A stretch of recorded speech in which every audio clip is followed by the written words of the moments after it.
लोगों का फ्यूचर हाथों की लकीरों में नहीं, मेरे पोपट की चोंच में बंद है। अभी ये अपनी चोंच से तुम्हारा भाग्य बताएगा। चलो आजाद मिट्ठू, इसका भाग्य बताओ। शर्मा क्यों रहे हो, बाहर आओ। चलो चलो उठाओ। तुम्हें भी घूस खाने की आदत हो गई। अपनी आंखों से देख लो, कुबेर स्वयं पधारे हैं। अब जो भी काम करोगे उसमें भाग्य तुम्हारा पूरा साथ देगा। अभी चाहे ऑटो के पैसे ना हो पर भाग्य खुलेगा। तुम बेंज कार में सिग्नलों को तोड़ते हुए दूर तक चले जाओगे। समझ गए? जाओ जाओ जाओ। दक्षिणा तो दो। ये लीजिए। नमस्ते, बैठिए। आपके चार्जेस क्या हैं? खाली 20 रुपए। और मिट्ठू का प्राइस? तोते की क्या कीमत है? क्या बोली? मिट्ठू बिकाऊ नहीं है। बताओ वरना तेरे कपड़े बिकवा दूंगी। क्या समझते हो? पैसे कमाने के लिए इस मासूम से परिंदे का मिसयूज करते हो? शर्म नहीं आती क्या तुम लोगों को? उसे खाने का एक छोटा सा दाना देकर खुद के लिए पूरे दिन का जुगाड़ करते हो? शर्म नहीं आती क्या तुम्हें? हाँ, ये छोटा सा परिंदा तुम्हारे पूरे घर का पेट पाल सकता है। हाँ, तो अगर तुम खुद कुछ करोगे तो अपनी फैमिली के लिए पता नहीं क्या कर सकते हो। इसे खुली हवा में छोड़ने के बजाय तुमने इसे पिंजरे में बंद करके रखा हुआ है। इस बेचारे को अपना तो फ्यूचर कुछ पता नहीं है कि तुम्हारे जैसे बदतमीज के साथ इसे कब तक रहना पड़ेगा। ये दूसरों का फ्यूचर क्या बताएगा? हाँ, लोगों के इमोशन का फायदा उठाकर उन्हें इमोशनल फूल बनाते हुए तुम्हें शर्म नहीं आती? आजादी इंसानों का नहीं, जानवरों का भी हक है। ये क्या कर रही हो? ये है इसका असली फ्यूचर। आजाद मिट्ठू, आजाद मिट्ठू, वापस आजा। मेरा धंधा चौपट कर दिया तूने। पेट भरने के लिए किसी पर जुल्म करना गलत है। तुम्हें पैसे ही चाहिए ना? छी।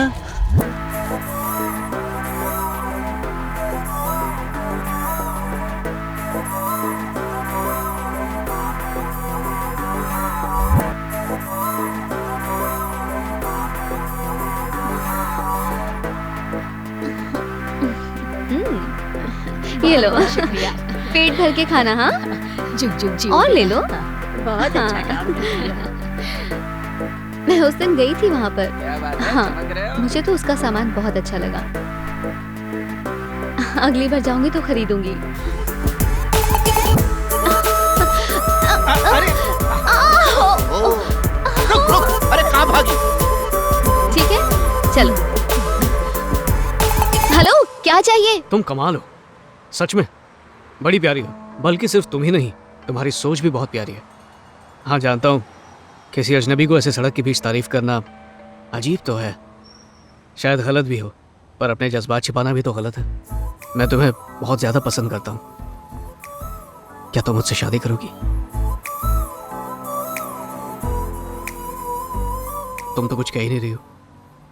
मैंने कुछ गलत कहा तो सॉरी। हाँ, गलत ही तो है। किसी 2 बच्चे की माँ से यूं सड़क पर चैटिंग करके सेटिंग करना गलत है। रुको, मम्मी आ रही है।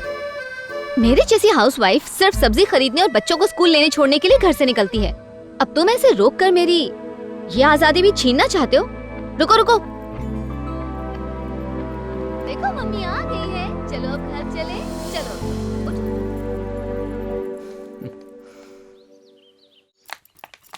अरे इतनी देरी कैसे हो गई? अभी बताती हूँ। आज तो बहुत ड्रामा हो गया बाबा। काम खत्म करके मैं घर वापस आ रही थी, एक बेवकूफ अचानक मेरा पीछा करने लगा।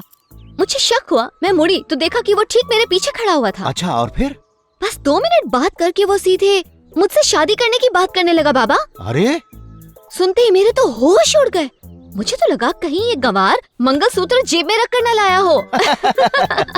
पर मैं हूँ तो आपका ही खून। पता है मैंने क्या किया? क्या किया बता? मैंने उससे कहा कि भाई साहब, मैं पहले से ही शादीशुदा हूँ और 2 बच्चों की माँ भी हूँ। माँ सुनते ही उसके तो दिल में ठेस पहुँच गई। उसका चेहरा पूरा लाल पीला हो गया। वो लड़का कहीं ये तो नहीं? लगता है शौक हो गई।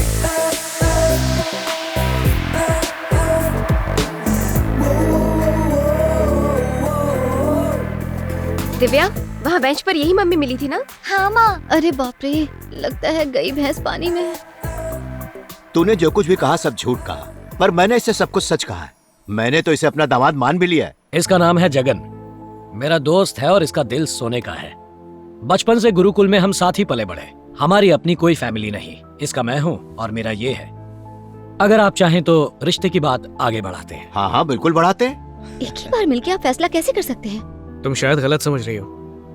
मुझे तो पहली नजर में ही प्यार हो गया था, पर बिना तुम्हारी रजामंदी के शादी के बारे में सोचना भी बहुत बड़ी बेवकूफी होगी। इसलिए मैं तुमसे अकेले में बात करना चाहता था। बाबा, मैं इससे अकेले में बात करना चाहती हूँ। हाँ हाँ बिल्कुल बात करो। मैंने तो इससे घंटा भर बात की। भाई मुझे तो लड़का अच्छा लगा। आज तक जितने भी लड़के तुम्हें देखने आए तुमने सबको खरी खोटी सुना दिया, पर ये उन जमूरों जैसा नहीं है। जाओ ऊपर जाके बात कर लो, जाओ बेटा।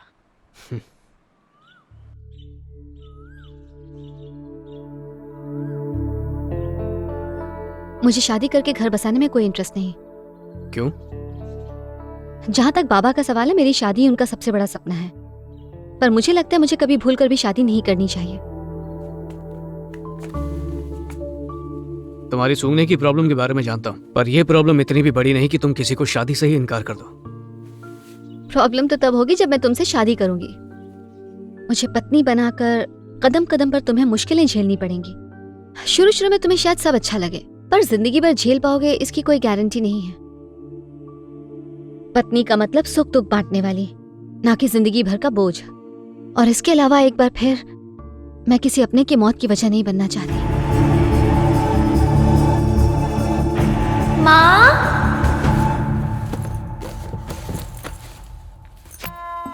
माँ के सैंडल्स गायब हैं। मतलब आज भी सब्जी लेने मार्केट गई है। चलो अच्छा हुआ, आज मैं गाने सुनते हुए डांस करूंगी।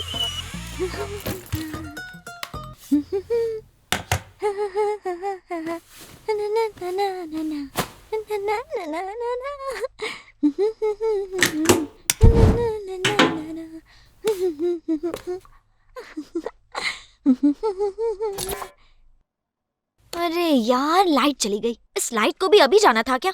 नो प्रॉब्लम, वॉकमैन तो है।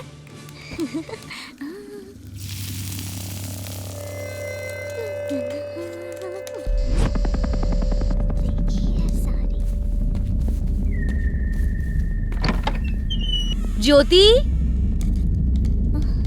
स्कूल से वापस आ गई?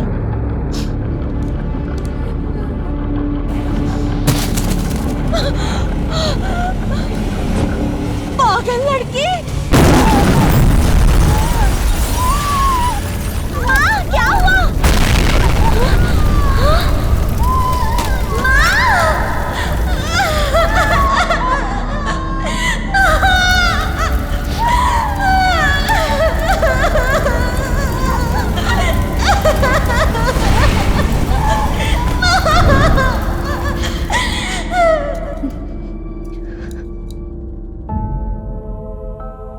मेरी वजह से माँ चली गई और मुझे पता तक नहीं चला।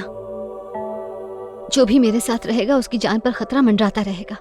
इसीलिए मैंने लोगों की भलाई को ही अपनी जिंदगी बना लिया है। अब हर कोई मदर टेरेसा तो नहीं बन सकता, लेकिन उनके बताए रास्ते पर तो चल सकता है। और भलाई के रास्ते पर चलने के लिए मैं हर बार अपने पति से परमिशन बिल्कुल नहीं मांगना चाहती। मैं सिर्फ अपने पति का घर संभालने में जिंदगी नहीं बिता सकती। एक मिनट, तुम्हारी शादी ना करने की वजह क्या है? तुम्हारा कुछ ना सूंघ पाना या लोगों की भलाई में तमाम जिंदगी गुजारना? एक बार फिर से कहता हूं, मैं तुम्हें बेहद चाहता हूं, पर फिलहाल तुम्हारी जिंदगी में बहुत कंफ्यूजन है। इट्स ओके, जब ये कंफ्यूजन दूर हो जाएगी मैं तुम्हारे सपनों में आने लगूंगा। और जब आने लगूं तो बाबा के हाथ मैसेज भिजवा देना, फिर मिलेंगे। एक और बात, हाँ? देख लेना, एक दिन तकदीर हम दोनों को मिलाएगी जरूर। चलो बाय। तो क्या पढ़ाया टीचर ने? सुना था अप्सराएं दिल से सोचती हैं, आज देख भी लिया, पर वो मेरी होके रहेगी। कोई पसंद तो आई?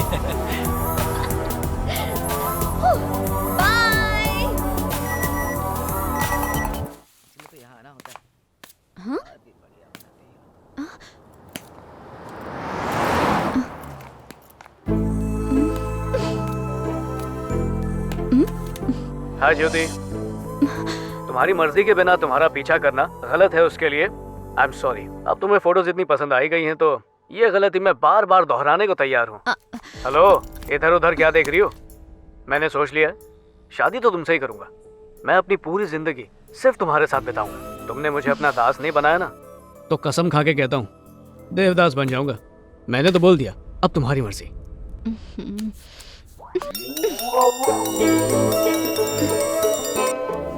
पापा बोल रहा हूँ, दामाद जी ने एक वीडियो भेजी, देखी? कैसी लगी वो? एकदम हीरो लगता है। बताओ फोन ना। रख दीजिए बाबा, बेवड़े कहीं के। पूरे शराबी हैं आप। अब- जितना पीना है पियो, हाँ ठीक है ठीक है। मुझसे बात मत करना।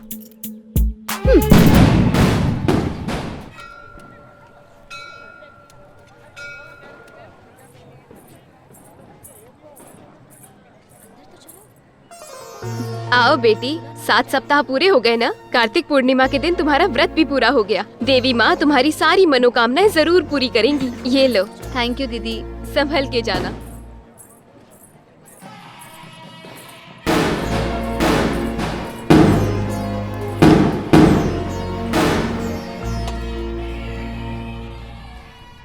देवी माँ, इस उम्र में लड़कियाँ अपने लिए अच्छा वर मांगती हैं, पर मैं चाहती हूँ कि मेरी शादी ही ना हो। मैं नहीं चाहती कि मेरी वजह से कभी किसी को कोई कष्ट हो। प्लीज किसी तरह बाबा का मन बदल दीजिए, और जगन का भी, जो हर जगह परछाई की तरह मेरा पीछा करता है। प्लीज। अरे वो देखो, उसकी साड़ी चल रही है। अरे बेटी, तुम्हारी साड़ी देखो।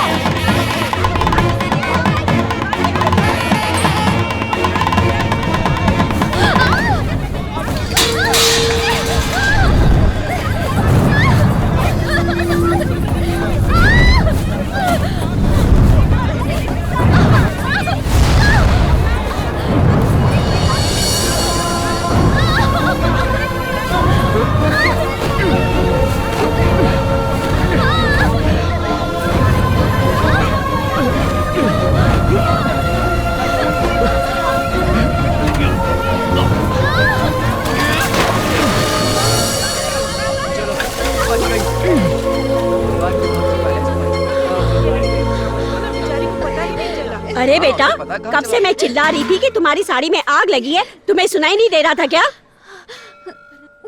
शोर शराबे में कुछ सुनाई नहीं दिया होगा इन्हें। सुनाई नहीं दिया, लेकिन साड़ी में आग लगने की बात तो आई होगी। हर जगह तो दिए जल रहे हैं, इसलिए शायद ध्यान नहीं गया होगा। चलो जाने दो।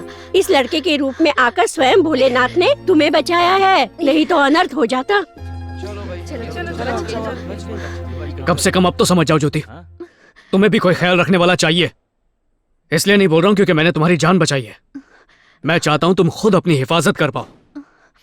आगे जो तुम्हारी मर्जी।